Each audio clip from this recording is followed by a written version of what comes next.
కేంద్ర విద్యా మంత్రిత్వ శాఖ నేషనల్ ఎడ్యుకేషన్ పాలసీలో భాగంగా అపార్ను ప్రవేశపెట్టింది. అపార్ను విస్తరించగా అని అన్నాడు. సో రీసెంట్గా ఎగ్జామ్స్లో అబ్రివేషన్స్ గురించి క్వశ్చన్లు వస్తున్నాయి.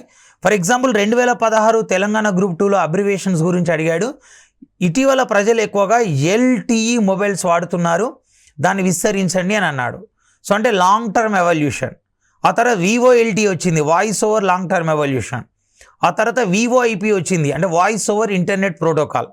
సో ఆ కోణంలో చూస్తే కేంద్ర విద్యా మంత్రిత్వ శాఖ 2020లో కస్తూరి రంగన్ కమిటీ సూచనలో భాగంగా 1 స్టూడెంట్ 1 ఐడి అనే విధానాన్ని తీసుకొచ్చింది. అంటే దేశవ్యాప్తంగా స్టూడెంట్స్కి ఒకటే ఐడి నెంబర్ ఉంటుంది. ఆయన ఎన్ని కాలేజీలు మారినా సరే సర్టిఫికెట్లు ఒరిజినల్ అక్కడ ప్రొడ్యూస్ చేయాల్సిన అవసరం లేదు. సో ఐడి నెంబర్ ఇస్తే సరిపోతుంది. అంటే పొద్దున ఏదైనా విదేశాల్లో కానీ ఏదైనా కంపెనీలో కానీ జాయిన్ అయ్యాడు అనుకోండి, ఈయన సర్టిఫికెట్ ఒరిజినల్ డూప్లికేట్ అని ఆయన సర్టిఫికెట్లు తీసుకుని దాన్ని యూనివర్సిటీకి పంపి నిజమే ఇవన్నీ అడగాల్సిన అవసరం లేదు. ఓన్లీ ఆయన ఐడి కొడితే చాలు, ఆయన qualification and date of issue ఇవన్నీ వస్తాయన్నమాట. సో దానికోసం ఒకటి తీసుకొచ్చింది, దాన్ని విస్తరించండి అని అన్నాడు.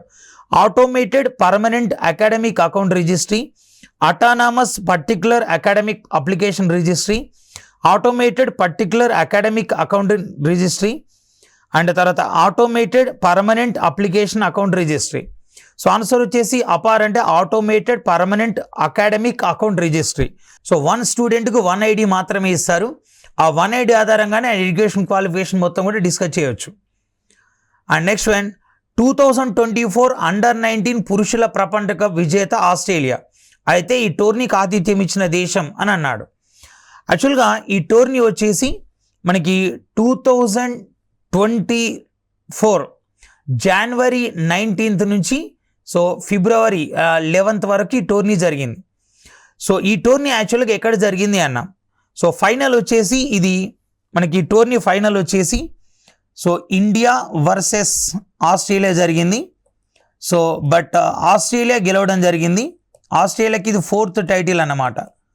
సో భారత కెప్టెన్ సో ఉదయ్ సహార్ అని ఉన్నారు. ఈయన టోర్నీలో అత్యధిక స్కోర్ చేసిన వ్యక్తిగా నిలిచినప్పటికీ సో టీంని గెలిపించలేకపోయారు. భారత్ ఇప్పటిదాకా 5 సార్లు అండర్-19 క్రికెట్ గెలిచింది.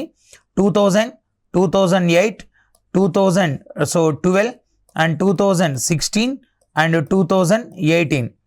సో 5 సార్లు విజేతగా నిలవడం జరిగింది.